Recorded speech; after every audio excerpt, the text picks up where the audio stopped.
Oh man, I had my shit washed in, bro, big time. Smiley? Sure. I'm always getting love from the homies.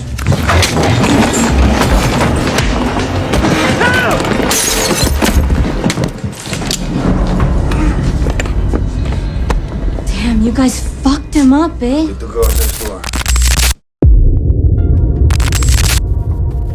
RecapSpark.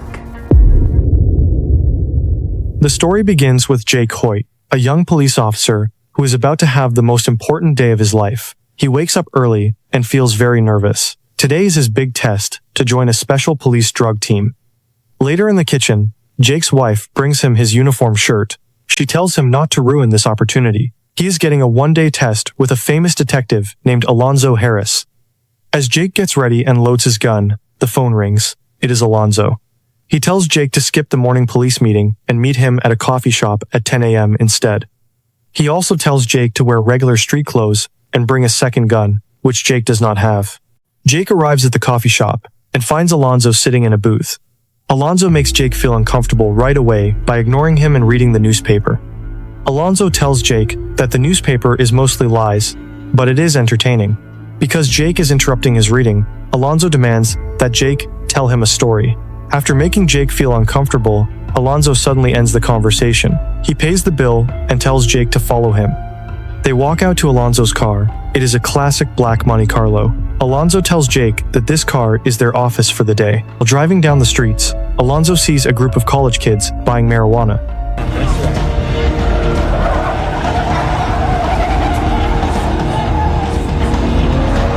He stops them and immediately scares them with his aggressive attitude. Hands on your chest. Put your hands on your chest! He searches them, finds their drugs, and lectures them about buying drugs in a dangerous neighborhood. Instead of arresting them, he takes their drugs and lets them go, with a warning. Back in the car, Alonzo puts the stolen drugs into a glass pipe. He tells Jake that to be a good drug police officer, he needs to have drugs in his blood. Jake refuses to smoke it. Alonzo pulls a gun on him. He tells Jake that refusing drugs from people on the street could get him killed. Jake then decides to smoke the pipe. Alonzo then tells Jake that the marijuana was mixed with a dangerous drug called PCP. Jake starts to feel the effects, and his vision blurs as they drive away. Alonzo then explains to Jake why he made him smoke the drug. Alonzo tells him that to protect the sheep, you have to catch the wolf, and it takes a wolf to catch a wolf. He then asks Jake to decide if he is a wolf or a sheep. They arrive at the house of an old friend named Roger. Alonzo introduces Jake as a new police officer. Inside, they share a drink, and Alonzo casually mentions that he needs to get a large amount of money very soon. The visit is short, and they leave quickly. Just as they are leaving, Jake sees two drug addicts attacking a teenage girl in an alley. He immediately jumps out to help the girl. He fights them off, while Alonzo calmly watches from the car. After Jake saves her, the terrified girl runs away, leaving her wallet behind. Jake sees the wallet and picks it up. Alonzo then talks to the attackers. Instead of arresting them, he lets them go and tells them they owe him a favor. Back in the car, Jake is very angry that Alonzo let the men go. Alonzo argues that putting them in jail will not solve anything. He believes that street justice works much better. As they argue, Alonzo spots a known drug dealer in a wheelchair named Blue. What you need, homie? Crack. $20? Crack. Yeah. They chase Blue down the street, and Alonzo roughly throws him from his wheelchair. He finds crack rocks and a loaded handgun on him.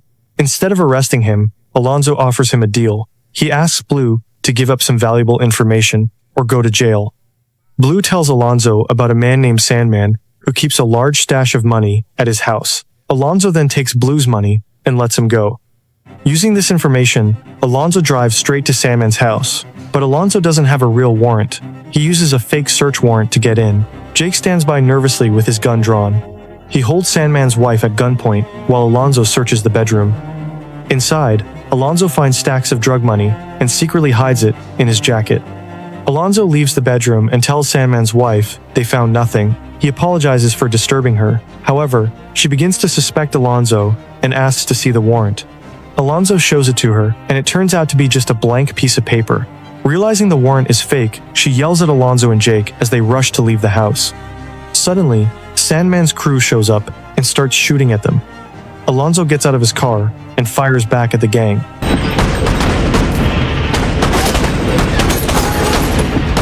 He jumps back in, and they speed away to escape. As they escape the chaos, Jake is completely terrified by what just happened. Reaching his breaking point, he tells Alonzo he is done. He refuses to continue the evaluation and says he wants to go back to the office to be a regular cop. Alonzo commands Jake to pull over in the middle of the highway. Jake stops the car, and they both get out. Alonzo confronts Jake right in the middle of the road. He points across the highway to a pair of uniformed patrol cops helping a civilian change a flat tire. He asks Jake if that's the kind of soft police work he wants to do, or if he wants to be a wolf and roll with him on the streets to catch real criminals. After an intense back and forth in the middle of the road, Alonzo forces Jake to decide what kind of cop he truly wants to be. Finally, Jake changes his mind and gets back into the car. With the argument settled, Alonzo takes Jake to a dangerous neighborhood. He warns Jake to never go there alone. They go to the apartment of Alonzo's girlfriend, Sarah.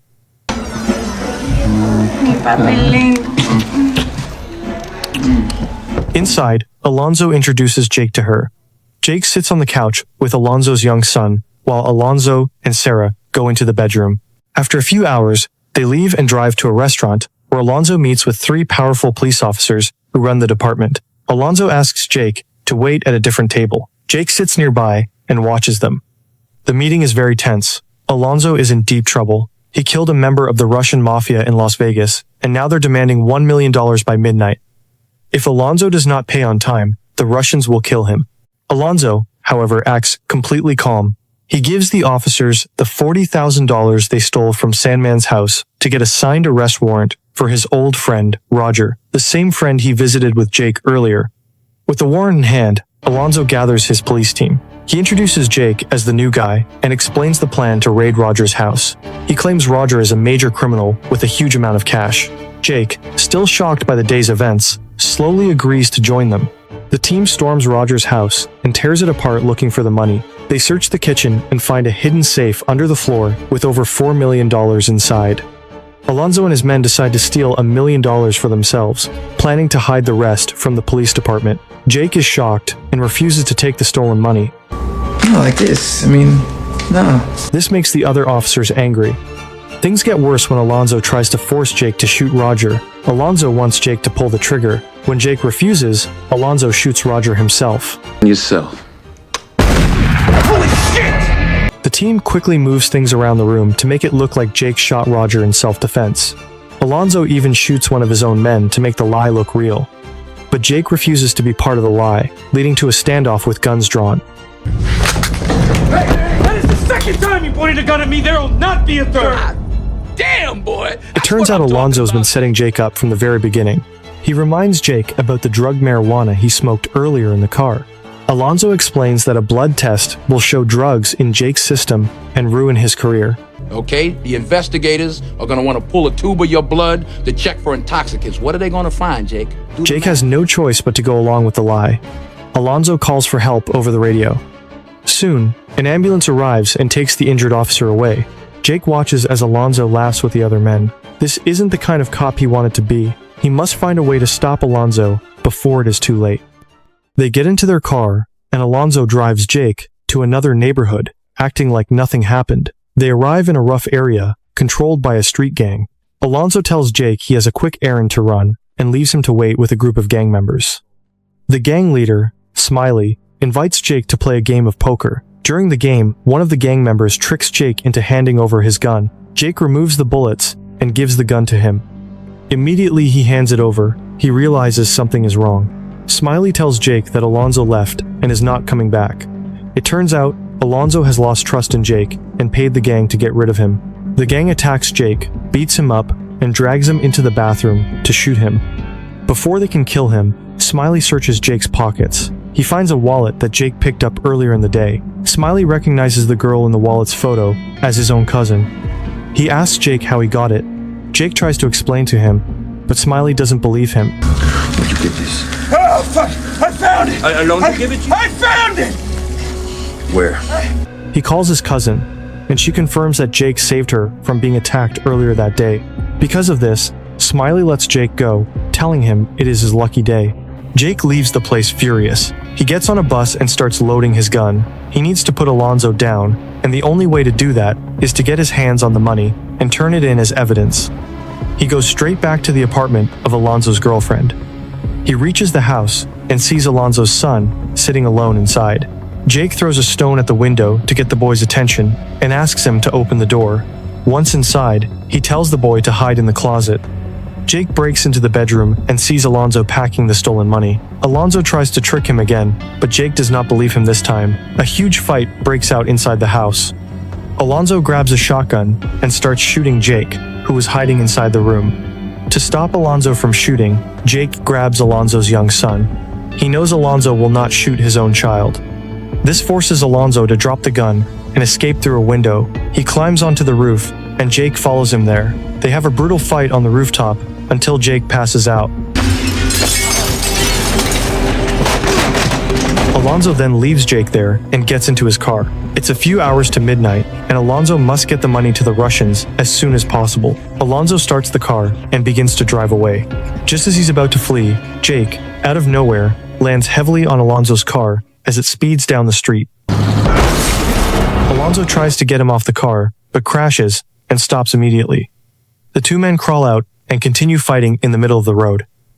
Jake manages to get Alonzo at gunpoint. The whole neighborhood comes outside to watch. Alonzo screams at the crowd and offers money to anyone who will help him kill Jake, but the people are tired of Alonzo's bullying in the hood. They ignore him and refuse the money. Jake ends up with the bag of cash, which he will use as evidence. Alonzo begins to lose his mind as he watches Jake leave with the money. Jake! Oh, you motherfuckers. Okay. All right. I'm putting cases on all you bitches. I'm the man up in this piece. You'll never see the light of day. Who the fuck you think you fucking with? I'm the police. I run shit here. You just live here. King Kong ain't got shit on me. It's midnight, and Alonzo has failed to deliver the money to the Russians before the deadline. He gets into his car and tries to escape to the airport. He needs to leave the country before the Russians get to him. He ran into traffic while on the road. A strange car suddenly stops beside him in the traffic. He turns his head and sees a lady inside and ignores. He has no idea what's about to happen. In a split seconds, the Russians surround his car and open fire. Alonzo is shot many times and dies instantly. Finally, Jake drives home to his family. On the radio, the news calls Alonzo a hero who died in the line of duty. Jake walks through his front door, knowing the truth about what he saw and what he survived.